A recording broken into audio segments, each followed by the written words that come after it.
Alright, how to improve your sound quality, and do it a couple different ways. So first we're going to use iMovie, 2012 MacBook Pro over here, and the fan's really noisy, and some computers are probably even noisier.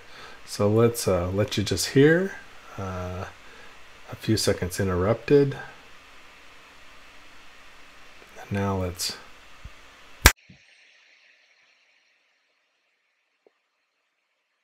Alright, so that's with iMovie.